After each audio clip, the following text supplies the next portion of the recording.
If you're stranded on a desert island, things are actually pretty good. You have solid ground to sleep on, plants and animals for food, and a chance of finding clean drinking water. But how would you survive if you're not lucky enough to strike land? Today we're looking at a man who holds a world record nobody wants to break.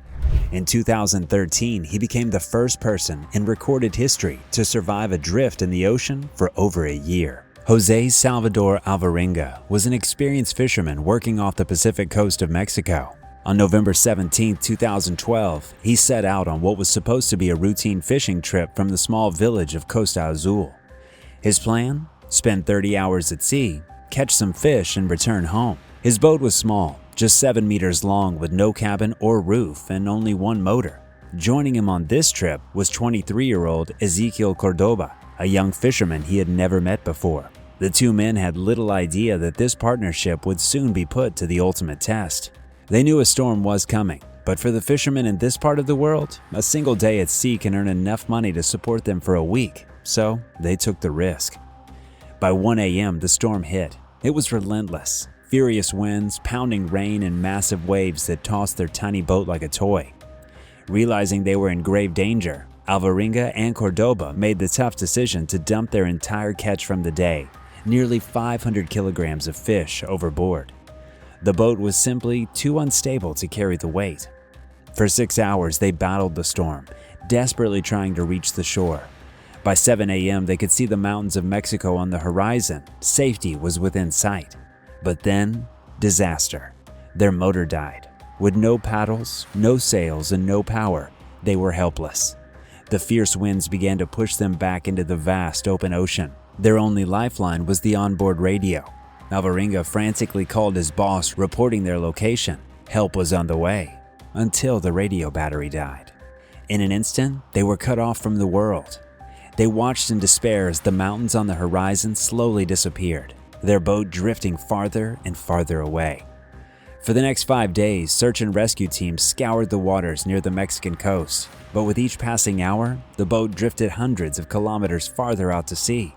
Eventually, the search was called off. Alvarenga and Cordoba were presumed dead. Lost with no working motor, no radio, and no hope of being found, the two men had to rely on their wits to survive. They had no food left, no water, and nothing but the open ocean in every direction. Alvarenga, resourceful and determined, began catching fish with his bare hands.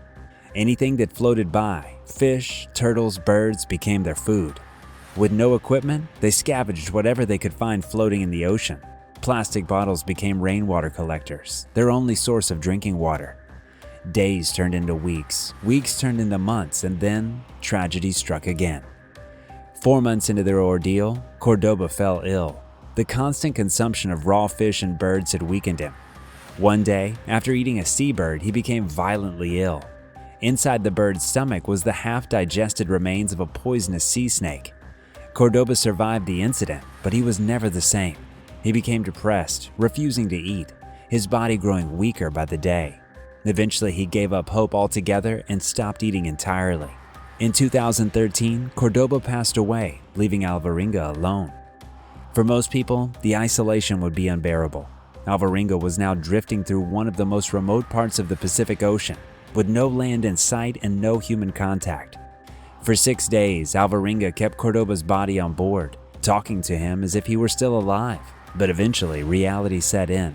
He said his final goodbyes and in a solemn moment rolled Cordoba's body into the sea. Now, truly alone, Alvarenga faced the most difficult part of his journey, surviving total isolation. For months, he floated aimlessly, battling hunger, dehydration, and the endless expanse of water that stretched out before him. Occasionally, Alvarenga spotted ships on the horizon, massive cargo vessels, their crews oblivious to the tiny speck in the water. Once he saw a ship so close that he could see the people on board. They waved at him, but the ship kept moving. Rescue was so close, yet so far. Imagine the frustration, the heartbreak, the sheer helplessness. After 438 days, over a year lost at sea, Alvarenga finally spotted something that made his heart race: coconuts. They were bobbing in the water around his boat, a sure sign that land was near. Soon after, he saw birds, then land on the horizon. It was a tiny speck, Tile Islet, part of the Eben Atoll in the Marshall Islands. he was saved. Alvarenga swam ashore, staggering onto the beach for the first time in over a year. Exhausted, emaciated, and barely recognizable, no human has ever been as grateful for dry land. Ebon Atoll is a remote coral atoll located in the Marshall Islands, one of the most isolated places on Earth. It consists of about 22 small islands surrounding a large lagoon, with a total land area of just 2.2 square miles, 5.75 square kilometers. Despite its isolation, Ebon Atoll is home to a small population of around 600 people, primarily Marshallese who live a subsistence lifestyle, relying on fishing and coconut farming. The atoll is seldom visited by outsiders, and its remoteness makes it one of the most difficult places to reach in the Pacific Ocean. When Alvarenga staggered ashore, he was first spotted by a couple, Russell and Emmy, who were local residents of the tiny islet. They saw Alvarenga dragging himself through the surf. The couple couldn't communicate with Alvarenga because he spoke only Spanish, but they took him to the main town of Ebon Atoll to find assistance. From there, his identity and astonishing survival story quickly became known. Within days of his arrival, word spread about his miraculous survival, and he was eventually flown back home to El Salvador. Jose Salvador Alvarenga's journey remains one of the greatest feats of human survival ever recorded.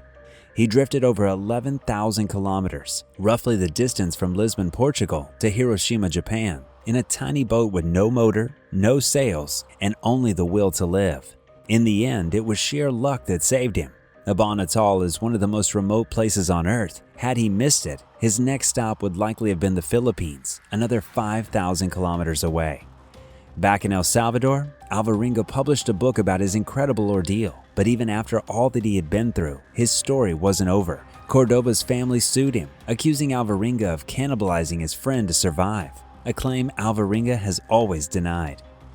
It's difficult to imagine the horrors Alvarenga endured. The Pacific Ocean, with all its beauty, can be an unforgiving, merciless place. Yet, in the face of unimaginable odds, Alvarenga found a way to survive. His story is a testament to the strength of the human spirit and the will to live. Even in the darkest moments, when all hope seems lost, survival is possible. Thanks for watching this episode of Edge of Survival. If you enjoyed this story, don't forget to like and subscribe for more incredible survival stories. And as always, stay safe out there.